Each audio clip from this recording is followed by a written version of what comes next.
Hello everyone, this is your favorite Uncle Bob back to another video, and today we're going to be finally taking a look at the Mecha Invasion Devastator, once these guys get slapped, glued, and everything else of the sort together.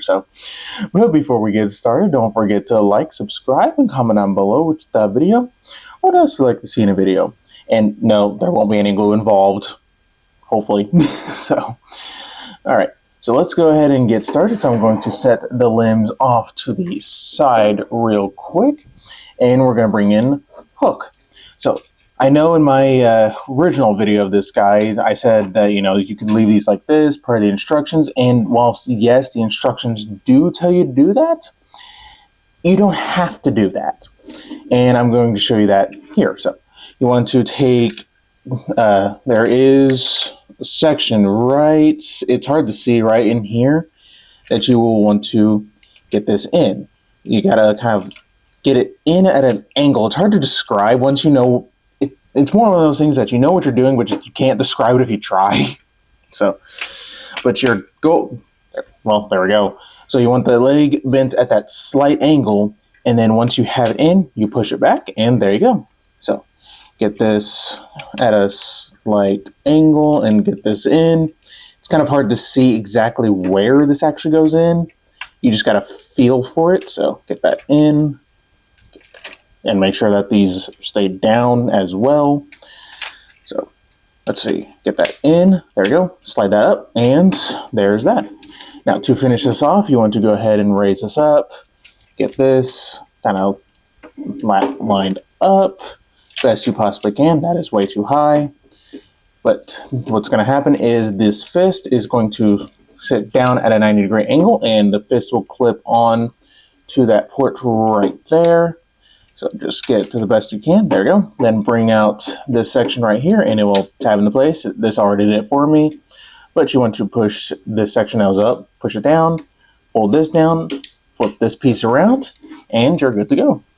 So do the same thing for this side. Get this flipped down, double hinge it down, flip that down, take the fist, bend it at a 90-degree angle without untabbing things. Get this tapped back up in there. There we go. Then just swing that down, and it will tab right there.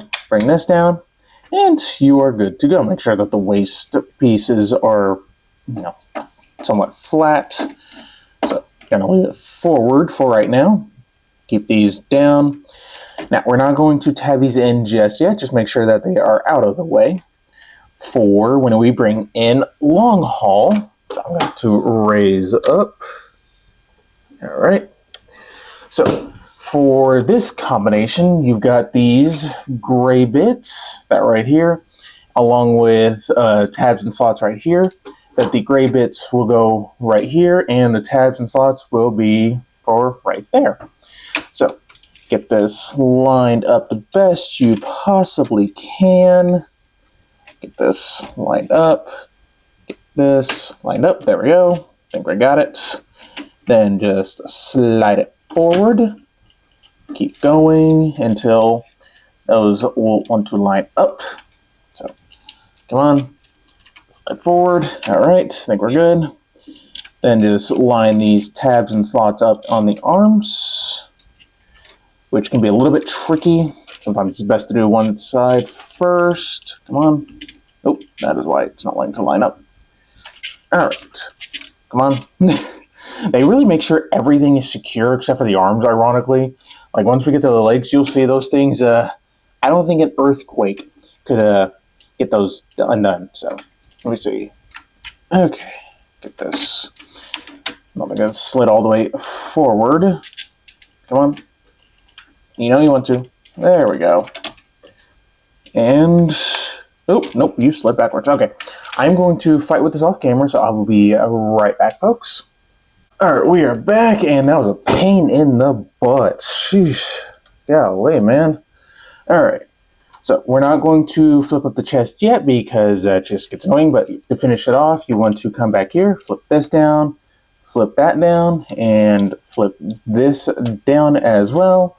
Take these sections, and they will just tab on to the arms. Get this tabbed. There we go. Then just flip this up, tab it in. So there we, come on, you know you want to. There we go. So yeah, that torso is rock solid.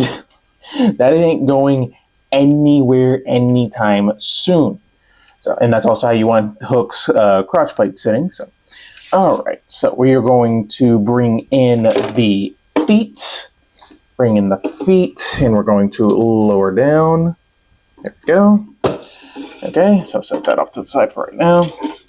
So come to long haul, flip these up, get the out just one click. So this T-bar is going to go into that slot right in there. And then you got two pegs right here. One will go into that port right there. Then the other one will go in long haul. You got this tab right where my thumb is. That's going to go into, set him down so that way we can point this out. So this will go into that section right there. And this port will go into this peg right on, I don't know how you can see, right where my finger is, on both sides. So like I said, this thing is super secure. Along with, I got some extra pieces to further lock this into place. So go ahead and slide that in, get this kind of lined up and tabbed in. So get this tabbed in, put that down, come on. You have to do what I say because it is normal. There we go. Yeah. All right. Come on. Yeah, this is the one of the trickier parts, but again, they make sure that this thing is earthquake proof. So get that tabbed in. I'm just going to do one side to show y'all and get the other one working. So let's see. Can I get this side working instead? Come on. Ooh. Don't do that on me. All right, there we go. So get that squeezed in. Then come to this piece. Make sure that is into the chest, which it is not. So get that tabbed in. Then take this section, bring down that silver bit, flip it up, and this will further tab into place. And that is one section done. Let me see if I can get this down.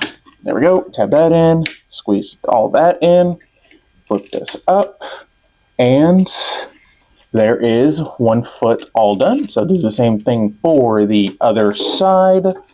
So get that tabbed in. Thankfully, I have a foot to balance them on just a little bit. So get this nice and tapped in. Come on. There we go. There we go. And that was really easy. Thank you so much, Scavenger. So pin him around. And this is the part where it's going to be intrusive on camera. But just trust me that I know what I'm doing. Wow. Scavenger, you are the best. There we go. There we have a pair of feet all done. And he's wanting to lean backwards for some reason a little bit. So get him standing. All right, so going to raise on up. And that is level 1 reached. Time for level 2. All right, so now that we're at level 2, what the arms are going to do is just combine words in a sense. So you want to just slide it down.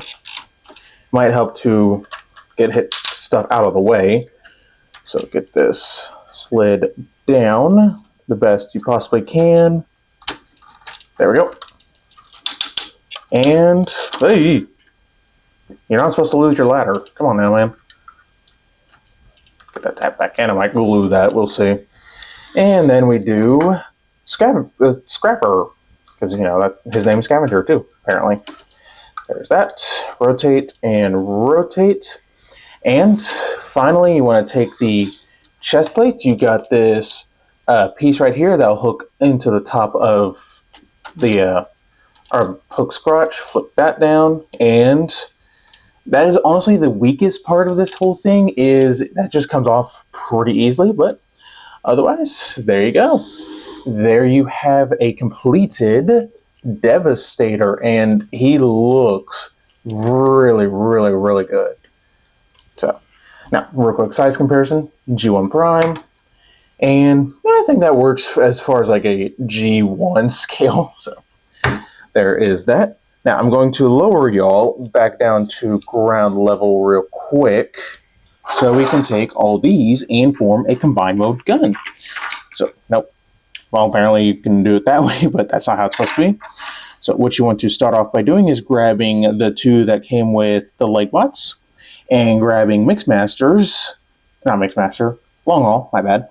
And you've got, focus, got tabs on the side of the magazine that'll fit into a slot just above that magnet, and it will be facing backwards of the gun. So plug that in, then grabbing Hook's gun, you want to flip up the handle, and why is this so out of focus? Come on. Come on. I think you're falling off the focus. Set you off to the side real quick. Okay, there we go. Now it's going to be focused. Okay, so you got the slot and a tab, so get that slotted in. You might have to hold it in place while you grab this gun. And you got a port right there, peg,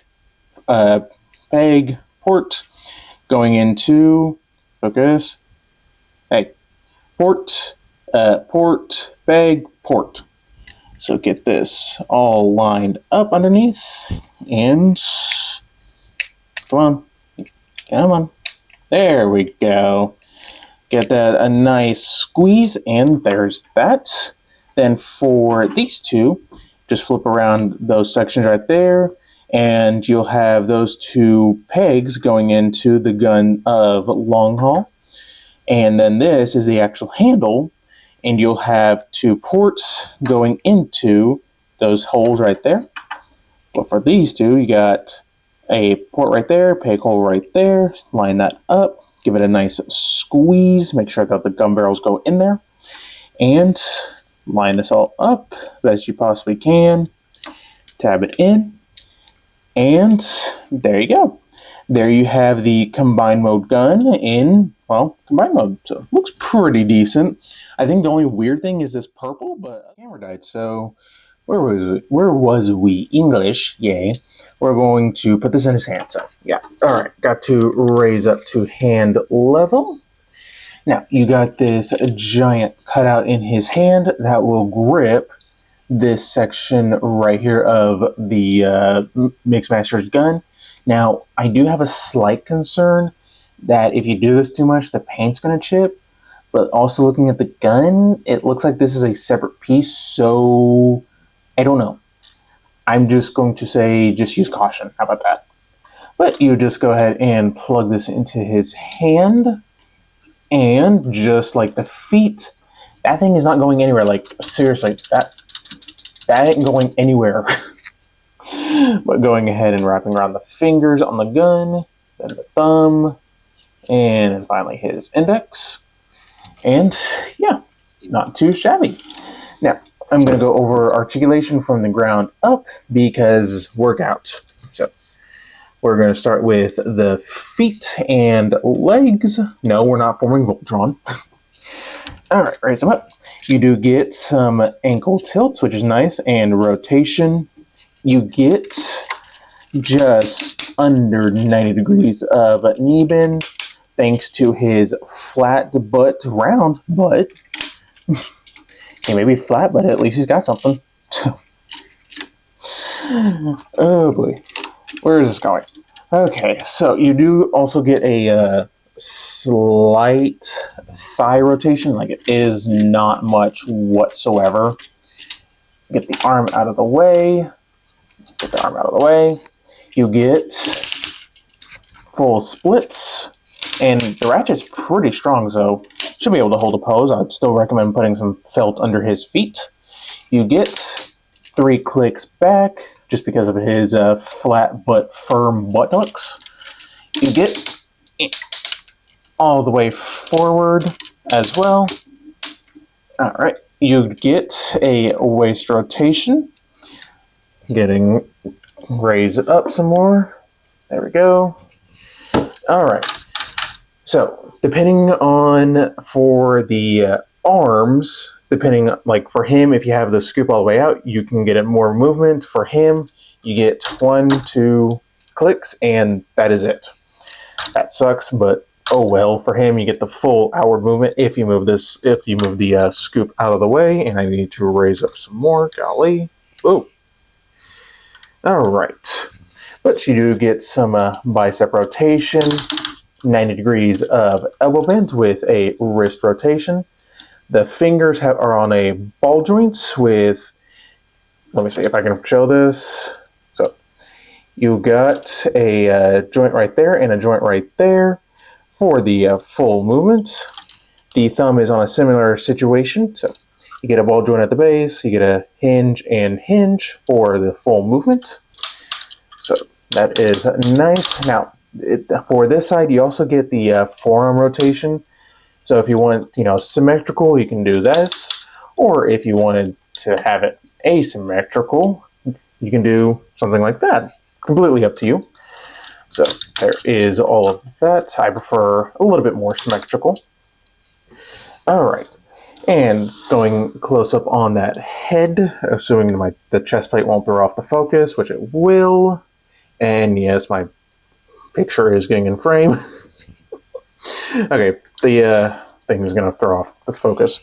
So the head is on a ball joint, so you can get up that far, down a little bit, get a little bit side to side, full on 360, and you do get the visor option if you want that as well, which is nice. So yeah, overall very, very posable considering, all this mass.